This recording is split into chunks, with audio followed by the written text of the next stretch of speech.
pero que no ha ordenado la salida de Julian Assange de la Embajada de Ecuador en Londres. Además, calificó a Rafael Correa como una especie de matón de barrio durante un conversatorio en España. Audiencia de evaluación y preparatoria a juicio por el secuestro de Fernando Balda fue diferida para el 6 de agosto. Presidente del Consejo Transitorio nombró a Mario Pazmiño como veedor en las investigaciones de la muerte del general Jorge Gabela. Familiares de periodistas asesinados aseguran que no solicitarán más información sobre el secuestro de sus allegados y esperan que el gobierno entregue de manera voluntaria la documentación. En lo internacional, incendios en California dejan 3 personas fallecidas y miles de hectáreas destruidas. Además, un menor fallecido y cientos de damnificados por desborde de un río en Colombia. Buenas noches, amigos televidentes, bienvenidos. Esta es la emisión central del Comercio TV. Hoy viernes 27 de julio de 2018 tenemos importante información para compartir con todos ustedes. Aquí empezamos. El gobierno ecuatoriano descarta que se haya dispuesto la salida de Julian Assange de la Embajada de Ecuador en Londres. Mientras tanto, la defensa de Assange en Ecuador se muestra preocupada porque podría ser extraditado hacia los Estados Unidos. Fue una entrevista realizada en un medio de comunicación internacional que el presidente de la República, Lenín Moreno, en su gira por el exterior, se refirió a la situación de Julian Assange, quien se encuentra asilado en la Embajada de Ecuador en Londres desde el 2012. Jamás he estado de acuerdo con la actividad que realiza el señor Assange. Es un problema que lo heredamos. El gobierno anterior consideró que el señor Assange corría peligro su vida. En Ecuador no existe la pena de muerte y sabemos que esa posibilidad existía. Es por eso que nosotros lo único que queremos es la garantía de que su vida no va a correr peligro.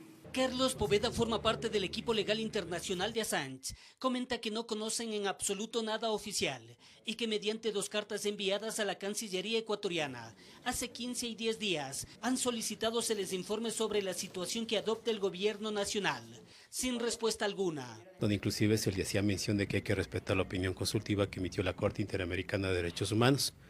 Igualmente se solicitó de que se pueda agendar una cita con el equipo legal internacional tanto del Reino Unido como de España. Sin embargo, no hemos tenido respuesta y lo único que me ha informado Baltasar Garzón, que es el jefe de equipo internacional, que la agenda del presidente Moreno era muy copada y que no había posibilidad de ningún tipo de entrevista con el equipo legal. Revela que están preocupados por las circunstancias que Assange podría salir de la embajada. Si se habla que sería bajo aseguramiento de la integridad de vida. Primero, que se va a establecer un salvoconducto a través del Reino Unido. En segundo lugar, va a haber un pronunciamiento de Estados Unidos, cuando Estados Unidos tiene precisamente la pena de muerte. Y cuando hay pena de muerte es contrario totalmente al derecho de asilo, sea territorial o diplomático. Assange, el fundador de Wikileaks, es solicitado por la justicia británica. Teme ser extraditado a Estados Unidos por revelar secretos de Estado. El mismo fiscal general de Estados Unidos ya ha asegurado que hay 3 investigaciones realizadas contra actos que van en contra de la ley de espionaje. Y por lo tanto, ¿qué nos hace advertir? De que como hay una causa abierta en Estados Unidos, inmediatamente salga Julian Assange de la embajada, va a ser extraditado. Al respecto, mediante comunicado de prensa de la Secretaría Nacional de Comunicación, se aclara que el presidente de la República, Lenín Moreno, no ha dispuesto en ningún momento la salida de Julian Assange de la Embajada de Ecuador en Londres, informó Héctor Romero. Y el presidente Lenín Moreno criticó nuevamente a su antecesor durante una intervención en el Foro América realizado en la ciudad de Madrid, en España. Moreno comentó además sobre la situación actual del país en diversos aspectos. Sobre el expresidente Rafael Correa. Lastimosamente, el presidente anterior se había vuelto una especie de, no sé si el término es conocido acá, de matón de barrio, aquel que andaba buscando con quién pelearse, con quién confrontar, a quién agredir, verbalmente y hasta a veces físicamente. Libertad judicial en Ecuador. En este momento, a diferencia de lo que ocurría en el gobierno pasado, existe autonomía de las funciones. El presidente de la República no pone a dedo a los funcionarios de las otras, pero vuelvo a recalcar, en lo que corresponde a la justicia ecuatoriana, el único pedido que hacemos y hemos hecho a los países hermanos es que por favor no intervengan en la justicia. Inversiones. Apenas hace un mes y medio se firmaron 10.500 millones de compromiso de inversión por parte de inversionistas nacionales y extranjeros. Estamos claros de que la única forma de salir adelante es juntos. Empresarios, gobiernos, ciudadanía. Levantamiento del visado Schengen para los ecuatorianos. Está puesto ya en consideración de la Unión Europea y estamos a la expectativa. Y este es un tema que va a ser viable, pero no necesariamente en el corto plazo. Yo creo que en el mediano plazo. Situación de Nicaragua. Bueno, realmente yo pienso que, al igual que lo dice el presidente Mujica, que se alocaron, se volvieron locos. Y eso es lo que se genera el momento en que una persona se queda demasiado tiempo en el poder. La audiencia de evaluación y preparatoria a juicio por el secuestro del ex asambleísta Fernando Valda, prevista para este 31 de julio, fue diferida para el 6 de agosto. Antes deberá resolverse una solicitud de recusación interpuesta por la defensa del expresidente Rafael Correa en contra de la jueza que lleva el caso. La solicitud de recusación en contra de la jueza de la Corte Nacional de Justicia, Daniela Camacho, fue presentada la tarde de este jueves por la defensa técnica del expresidente Rafael Correa, quien es investigado por el secuestro del ex asambleísta Fernando Valda. Luis Molina explica que acudieron a esta medida legal porque no tuvieron acceso al proceso previo a la audiencia de vinculación y por la aplicación de las medidas cautelares en contra de Correa. Cuando se había dictado ya la medida cautelar que disponía la presentación del expresidente en la Secretaría de la Corte Nacional de Justicia, la jueza dentro de la audiencia menciona y dice que se advierte algo así como advierto cuáles, ustedes conocen cuáles son las circunstancias del incumplimiento, lo cual evidencia una formación previa de criterio que quitó imparcialidad precisamente a la audiencia de revisión de medidas cautelares. Para Felipe Rodríguez, abogado de Fernando Valda, con la recusación lo que se quiere es dilatar el desarrollo del proceso. Alegando además una imparcialidad que no existe, y yo sí me atrevo a decir que lo que sienten es miedo, y sienten un miedo muy profundo porque estuvieron acostumbrados durante 10 años a tener jueces parcializados hacia su lado. Anteriormente se había presentado un pedido de diferimiento de la audiencia de evaluación y preparatoria a juicio, prevista para el martes 31 de julio, aduciendo que era poco tiempo para revisar más de 100 cuerpos. La jueza Daniela Camacho puso como nueva fecha el 6 de agosto. Todavía resulta insuficiente, tengo entendido que no solo desde el lado de los procesados, sino también desde la acusación particular. Se hace mención que hasta el momento todavía no tenemos la totalidad de los cuerpos, de los expedientes fiscales necesarios para el ejercicio de un derecho a la defensa. El primer pedido de diferimiento que pide el doctor Caupolicán Ochoa es porque dice que no tiene tiempo de leer 10.000 fojas en tan pocos días. Resulta ser que todos los sujetos procesales tenemos la misma cantidad de expedientes hasta el día de hoy. Y son un número de fojas que podemos leerla. Cualquier abogado puede leerlas en 2 días. Antes de la audiencia preparatoria a juicio se deberá resolver el pedido de recusación en contra de la jueza Camacho. Se sortea un juez para que conozca la recusación, es decir, para que juzgue, entre comillas, a la doctora Daniela Camacho. Tenemos entendido que el juez sorteado es Miguel Jurado, pero por estar de vacaciones tiene que conocer el abogado Marco Maldonado. Informó Héctor Romero. Y familiares del equipo periodístico de Diario El Comercio secuestrado y posteriormente asesinado en Frontera Norte aseguran que no solicitarán más información al gobierno ecuatoriano, pues esperan que sean las carteras de Estado involucradas las que entreguen todos los documentos requeridos. Luego que los familiares del equipo periodístico de Diario El Comercio asesinado en Frontera expresaran su malestar e inconformidad frente a la información entregada por el gobierno ecuatoriano, ellos han tomado una decisión. Que los ministros no esperen a que las familias pidamos la información, sino ellos vengan y entreguen. No vamos a recibir la información a través de un show, como lo hicieron la primera vez. Esto para nosotros fue un show para quitarse una presión que existía al momento por parte del gobierno o hacia el gobierno, Hoy no lo vamos a hacer así. Y es que la información entregada por el Ministerio de Defensa, del Interior y de Justicia en su mayoría no tendrían datos reveladores, pues dicen que irían desde condolencias hasta copias de cédula de identidad de las víctimas. Por ello indican que estas carteras de Estado no estarían cumpliendo con lo dispuesto por el presidente Lenín Moreno. La orden del presidente Moreno el día 13 de abril fue la desclasificación completa y total de los documentos que son considerados como clasificados y reservados. Por lo tanto, sí nos preguntamos cuáles han sido los criterios de estas 3 carteras de Estado para entregarnos información desclasificada en contraposición con una orden específica. Por ello cuestionan lo dicho por la ministra de Justicia Rosana Alvarado al expresar que la información que podría faltar sería la que se encuentra en procesos judiciales que no fue entregada porque aún están en investigaciones pendientes a la cual pueden acceder las familias. Lo que menciona el gobierno para nosotros es una justificación ante el pueblo ecuatoriano de que por ese motivo nos ha entregado esos papeles reservados. Si son reservados, la indagación que está en este momento en la Fiscalía también es reservada, entonces yo no veo dónde está la contraposición de esos documentos. Ante este panorama esperan que, contraponiéndose a la escasa información que existiría del lado ecuatoriano, aspiran que sean los datos de Colombia los que esclarezcan este caso. Y por un lado es lógico porque el cautiverio y el asesinato fue en Colombia, la mayor parte del tiempo han pasado en Colombia que en Ecuador. Sin embargo, lo poco que se dio en nuestro país creo que debe estar bien fundamentado y debe tener sus fuentes. Sin embargo, insisten en que la duda persiste frente a lo dicho en días anteriores por el ministro de Defensa, Osvaldo Jarrín, al señalar que el secuestro se habría dado del lado colombiano. Habría que preguntarle al señor ministro por qué lo hizo, pero yo le vuelvo a repetir, le animo a que se acerque a la Fiscalía y que contribuya a la investigación. En Quito informó Adriana Rojas. Y mucha atención, las operaciones de inteligencia militar en la zona de Tumaco, frontera con Ecuador, permitieron desarticular una célula de la columna guerrillera de Daniel Aldana. Se presume que pretendían realizar una acción terrorista en contra de la fuerza pública. Entre los detenidos hay una mujer y un ciudadano ecuatoriano. En las últimas horas, la Fuerza de Tarea Hércules, que opera intensamente en el municipio de Tumaco, frontera con Ecuador, logró la captura de 5 ciudadanos que aparentemente pertenecerían a la columna Daniel Aldana, que opera desde hace varios años en la zona. Los detenidos poseían un fuerte arsenal bélico. Se logra la captura de 5 sujetos en el casco urbano de Tumaco, Nariño. La incautación del siguiente material: 2 subametralladoras tipo Uzi, 2 granadas de fragmentación, una pistola Prieto Beretta 9 milímetros, proveedores para munición de diferentes calibres,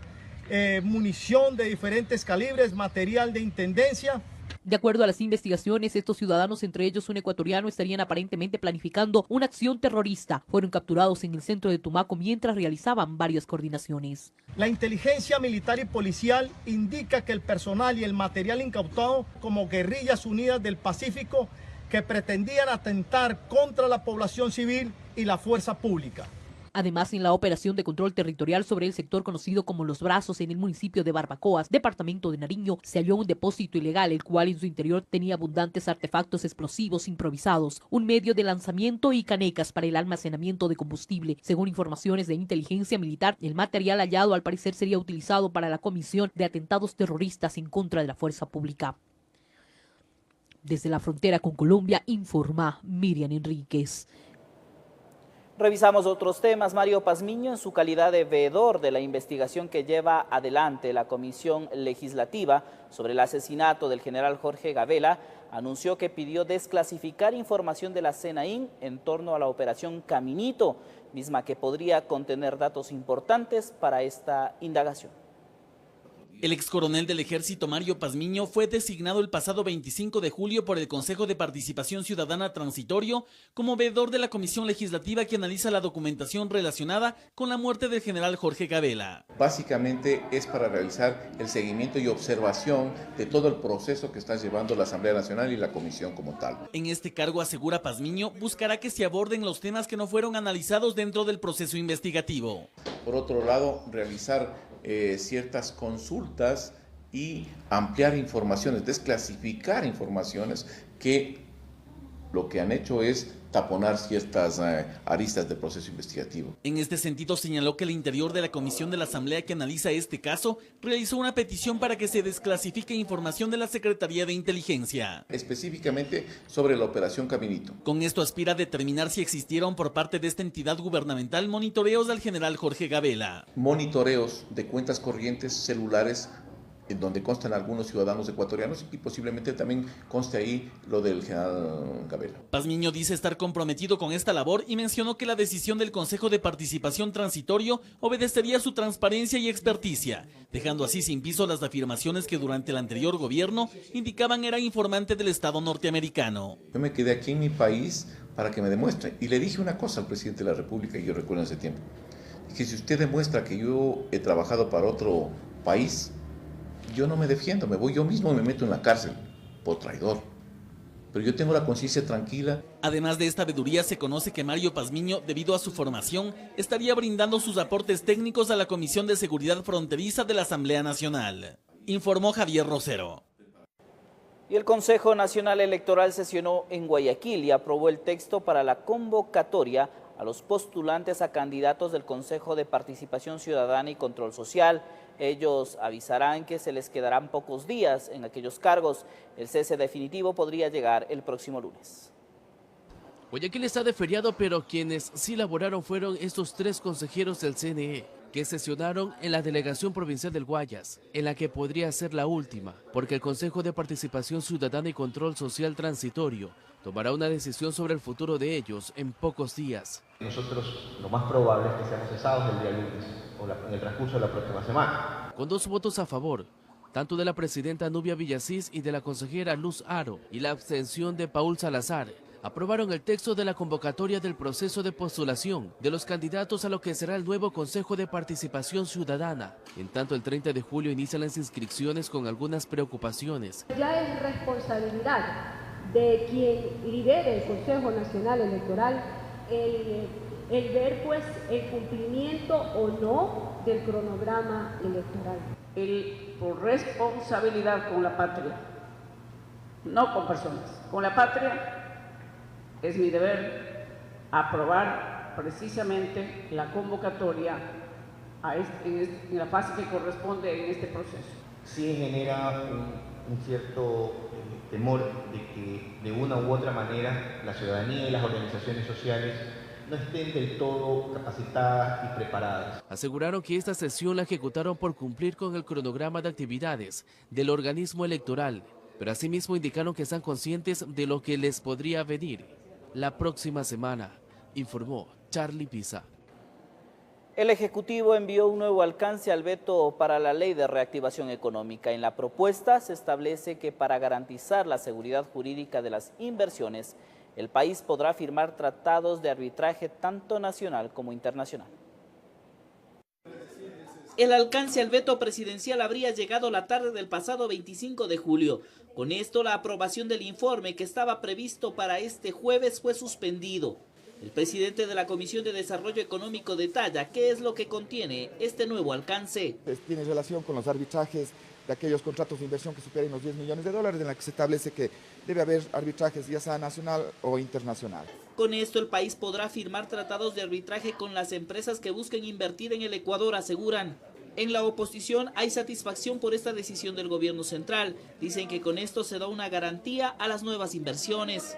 Implicará en el evento de ser aprobado el hecho de que cuando se firme un contrato de inversión con un inversionista extranjero se deba establecer un sistema de arbitraje en la convención o con la Convención Internacional de Arbitrajes o la Cámara de Comercio Internacional con sede en París. Recordemos que en el gobierno de Rafael Correa se había ordenado la eliminación de los arbitrajes internacionales a los que se catalogaba como de estafa para el gobierno central. Hoy, tras esta decisión, la Asamblea podría incluir nuevamente esta figura en los procesos de inversión nacional e internacional.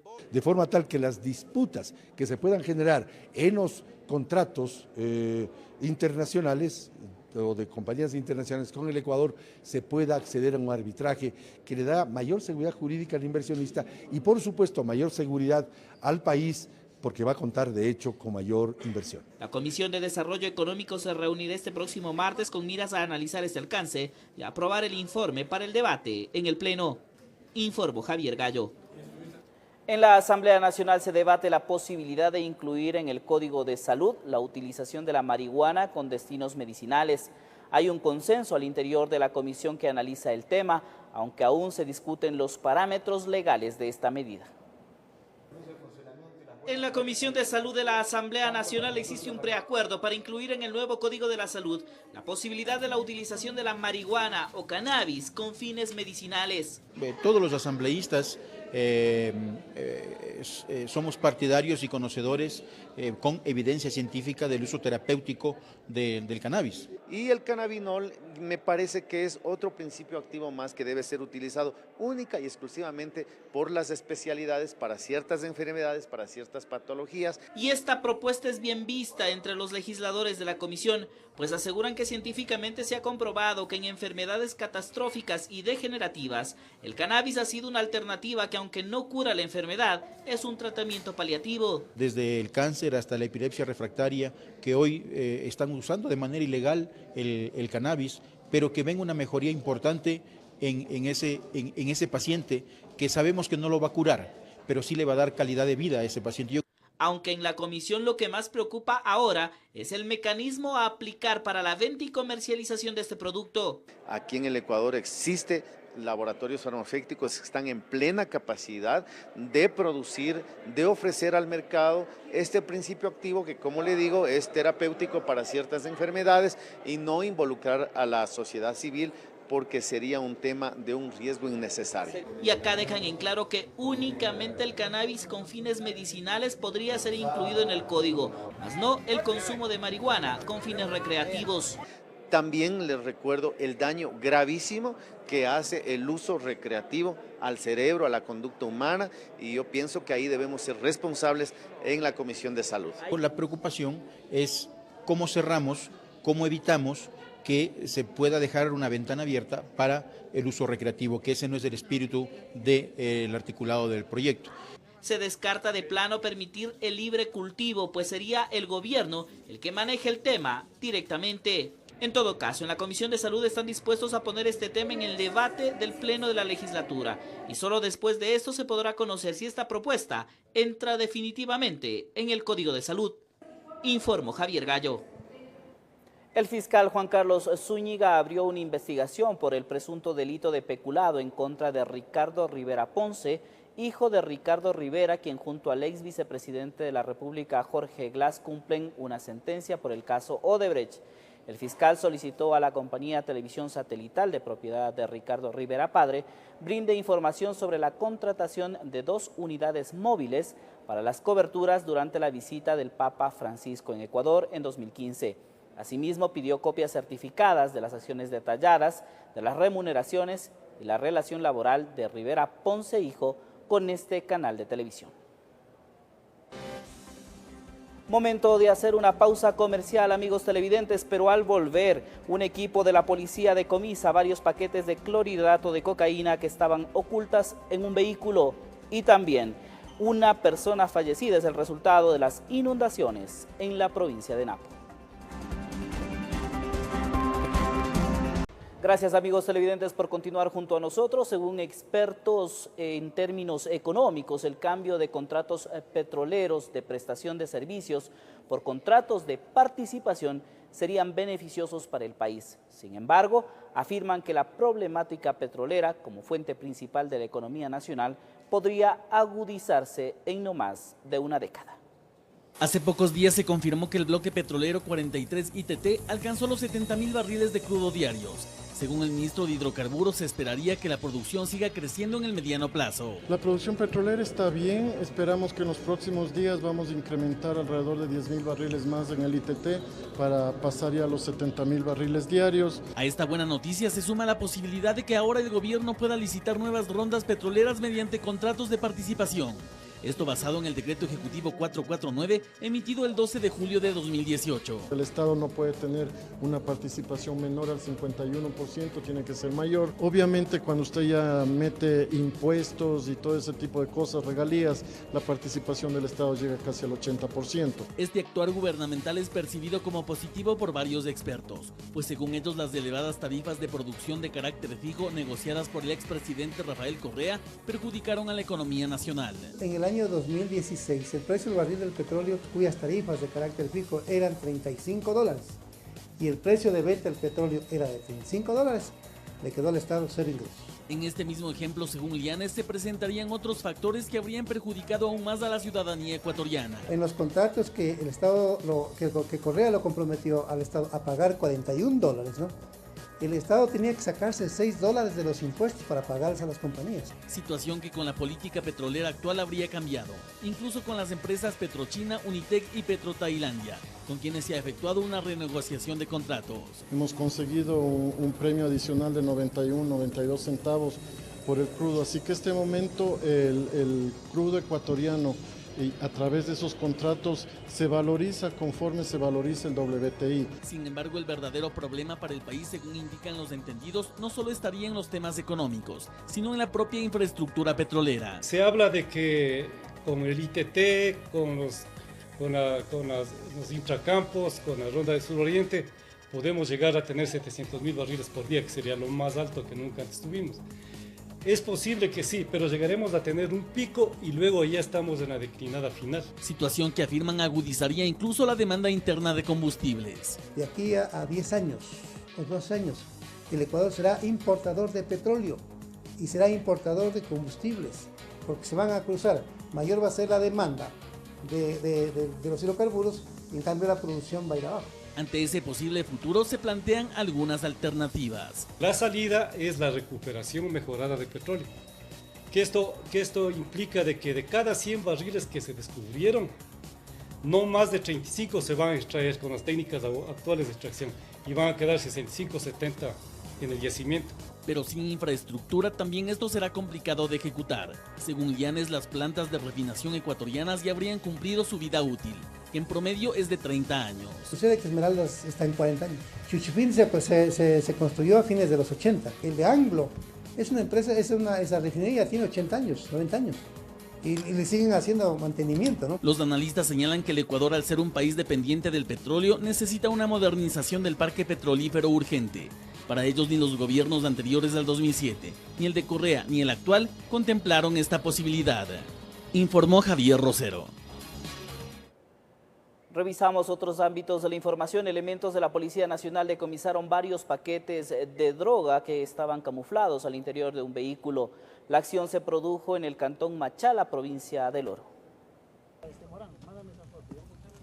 Elementos del Grupo de Operaciones Motorizados, en coordinación con agentes de antinarcóticos, retuvieron este vehículo que en su estructura tenía camuflados más de 40 paquetes tipo ladrillo de clorhidrato de cocaína. Estaba el vehículo modificado en su infraestructura y las 4 puertas laterales y la compuerta posterior estaban portando en su interior varios paquetes tipo ladrillo, que luego de haber sido sometidos a las pruebas preliminares de campo, dieron positivo para clorhidrato de cocaína. La retención del automotor se dio en el sector Las Catias, al norte de Machala, donde fue abandonado por sus ocupantes luego de una persecución por parte de los policías motorizados. Una persona fue detenida. La detención del ciudadano que iba manejando la motocicleta, que iba dando custodia.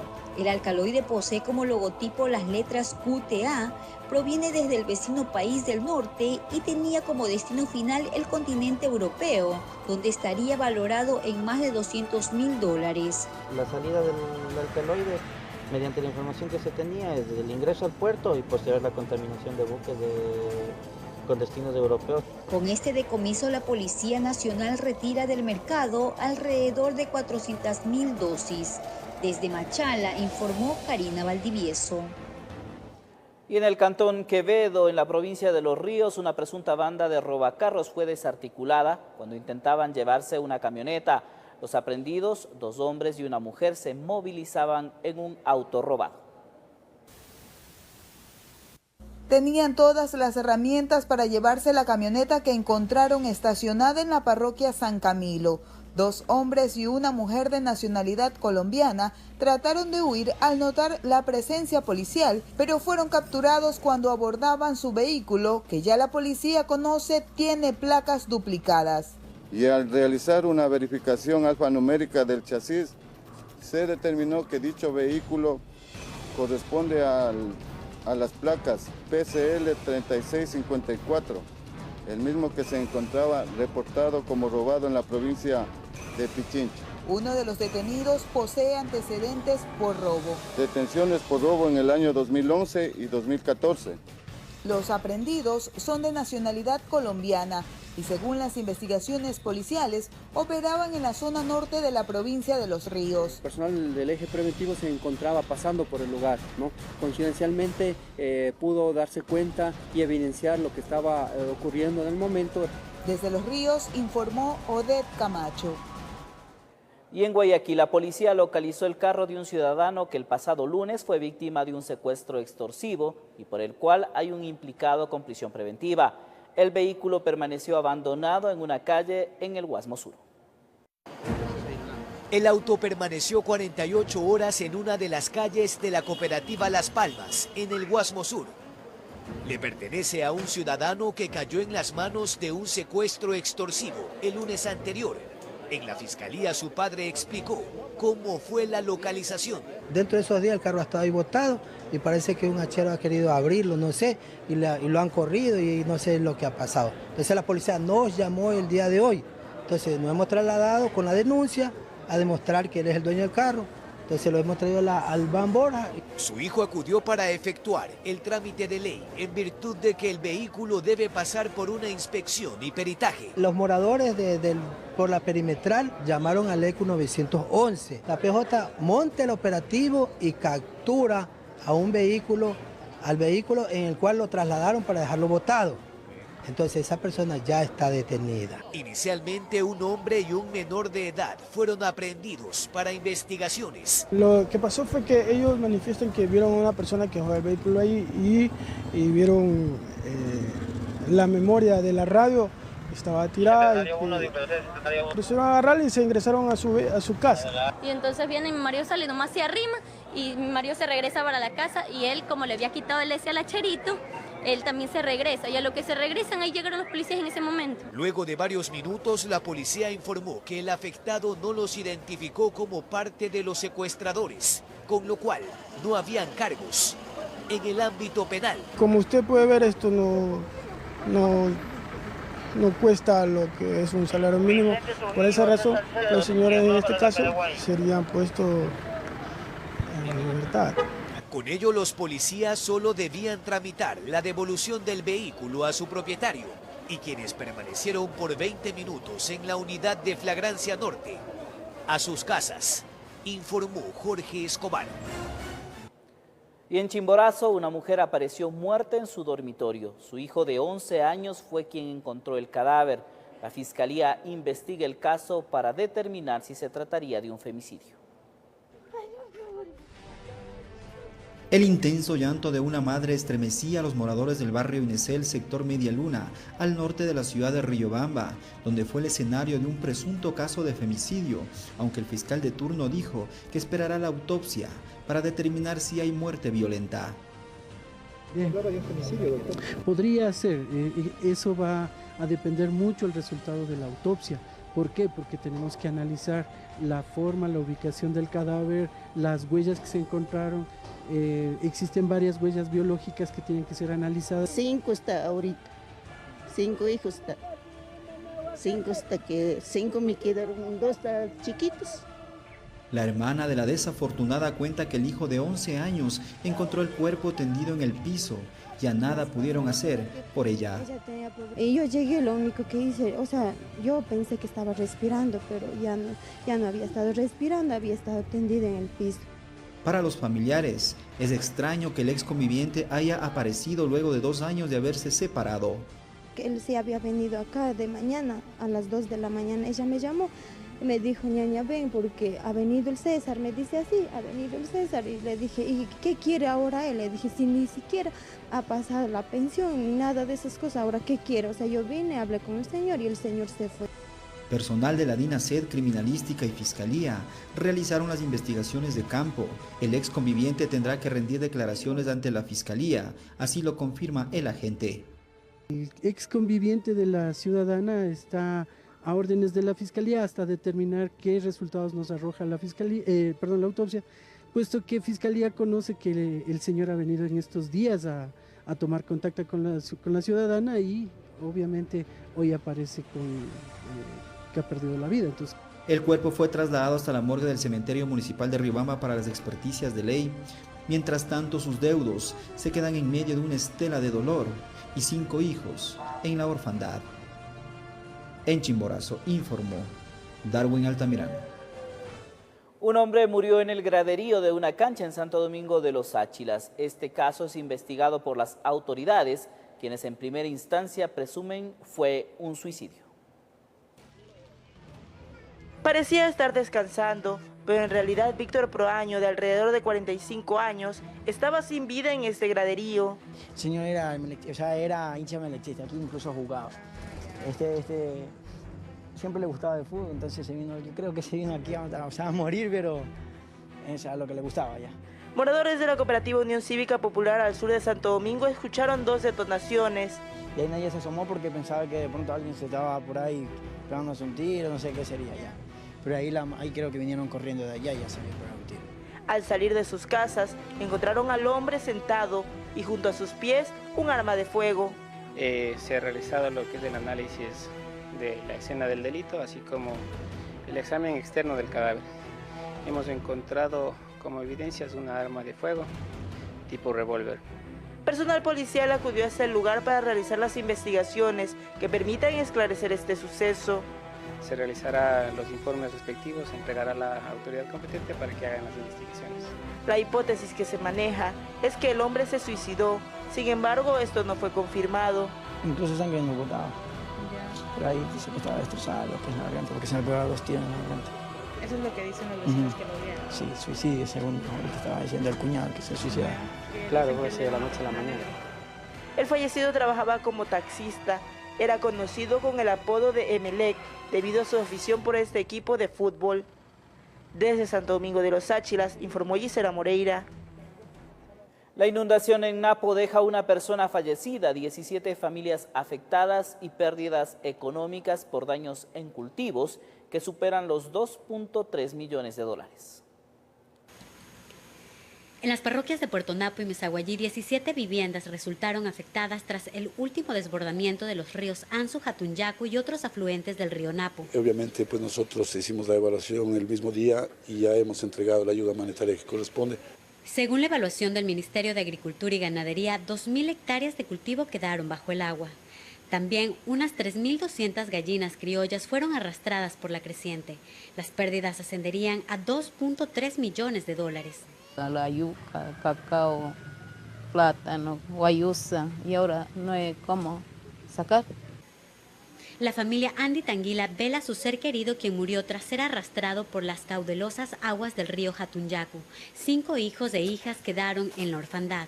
Necesito que me ayuden a arreglar el bono. La familia sepultó a su ser querido en el patio de su casa, ubicada en la comunidad 5 de enero de la parroquia Talac. Es una costumbre ancestral propia de la nacionalidad amazónica. En Napo informó Francis Escobar. Mucha atención, la nueva medida para la recuperación de 2 puntos en la licencia de conducir por buen comportamiento se realizará de manera automática, es decir, no es necesario que el conductor se acerque a las agencias a solicitar este servicio. Los primeros días de agosto, la Agencia Nacional de Tránsito iniciará una nueva modalidad para la recuperación de puntos en la licencia. Esta vez será por buen comportamiento. Las personas que no hayan tenido contravenciones en un año, en el periodo de un año podrán recuperar 2 puntos o podrán tener 2 puntos. Específicamente, las personas que han cumplido la ley y que no han perdido ninguna o les han procedido a tener ninguna contravención. La ciudadanía debe saber que no es necesario acercarse a ninguna agencia para solicitarlo, pues el sistema identificará a los conductores que no hayan cometido infracciones en un año y procederá de manera automática a devolver los 2 puntos. No tienen que hacer ningún proceso en la Agencia Nacional de Tránsito ni ingresar ningún documento, sino el sistema va a poner según el cronograma que tiene la Agencia Nacional de Tránsito, va a ir incorporando los puntos respectivos. Para Jorge Llanes, presidente de la Unión de Cooperadoras de Transporte Urbano de Quito, la iniciativa es buena, pues asegura que de 50.000 conductores a nivel nacional, el 80% ha tenido que hacer cursos para recuperar solo 20 de los 30 puntos perdidos en su licencia. Y añade que hay otros temas de la normativa que también se deberían cambiar. Sigo sosteniendo que la ley tiene determinados vicios de inconstitucionalidad, porque por una misma causa y al chofer profesional le juzgan 3 veces por una misma causa. En Quito informó Andrea Urbe. Un motociclista murió en un accidente de tránsito en Portoviejo, en la provincia de Manabí. Al parecer, la imprudencia sería la causa del hecho.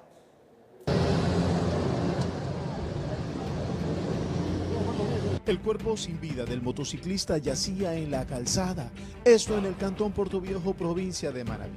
Aparentemente, la imprudencia en las vías hizo que el sujeto se estrellase contra otro automotor. Esto provocó su fallecimiento. Inmediatamente elementos de la Comisión de Tránsito del Ecuador se dieron cita en el punto para realizar las investigaciones respectivas.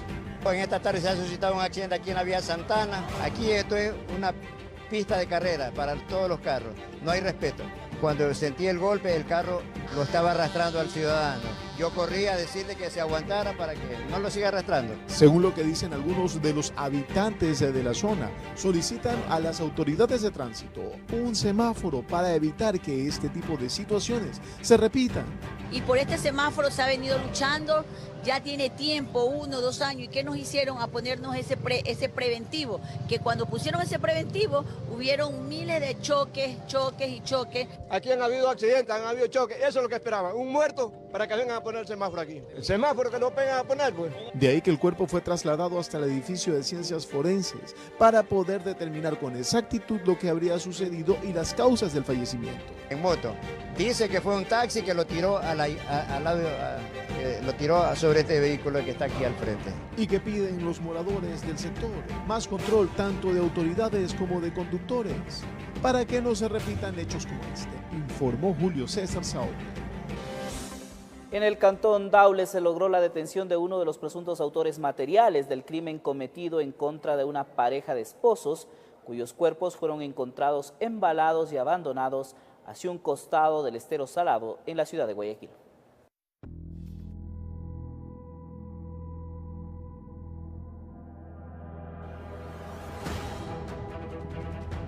El pasado 2 de agosto del año 2017, moradores de las calles 49 y Oriente se alarmaron tras el hallazgo de 2 paquetes envueltos con cinta de embalaje. Cuando llegaron los agentes uniformados, comprobaron que se trataba de 2 cuerpos humanos, un hombre y una mujer. El uno tiene unos sacos de yute y en el interior unas fundas plásticas de color negro. El otro está totalmente envuelto con un plástico que se utiliza para embalar equipaje. Cuando se logró la identificación de los cuerpos, fue posible determinar que eran esposos, él de 52 años y ella con apenas 17. Fue posible conocer que el crimen se cometió al interior del domicilio de ambos, ubicado en una ciudadela privada de la vía a San Borondón. Para esos instantes, las investigaciones ya giraban en torno a empleados de los fallecidos. Porque estaban viendo las noticias hasta el día jueves, 1:11 de la tarde. ¿En la computadora? En la computadora, sí. El cuerpo apareció un día antes, que está en el historial de la página que hemos estado verificando. Se realizó el respectivo llamado a comparecer. La tarde de este miércoles, uno de los convocados acudió a rendir su versión, convencido que lograría demostrar su inocencia. Pero la fiscalía ya contaba con versiones de testigos y videos de la ciudadela, en los cuales se pudo observar que el ciudadano mencionado ingresó al domicilio de las víctimas el mismo día que se cometió el crimen. Uno de los empleados que laboraba, o chofer, que laboraba para el fallecido. Él es uno de los autores materiales de este hecho, existen otros sospechosos más que la Fiscalía sigue investigando y obviamente en el transcurrir de los días procederá a su detención. La Fiscalía continúa con el proceso de investigación a fin de establecer las causas que conllevaron a este hecho reprochable, aunque existen presunciones de alguna vinculación con agrupaciones narcodelictivas. No se descarta porque todavía estamos en etapa de lo que es investigación y instrucción fiscal y la Fiscalía continúa indagando este hecho.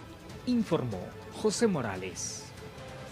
Momento de hacer una pausa comercial, amigos televidentes, pero al volver, noticias internacionales. En Colombia, tras fuertes lluvias, se provocó el desbordamiento de un río y 2 quebradas. Un niño de 8 años ha fallecido. Y también, los voraces incendios en California, Estados Unidos, no dan tregua. Es todo en noticias por hoy, amigos televidentes. Que descansen y que disfruten de este fin de semana. Hasta el próximo día lunes.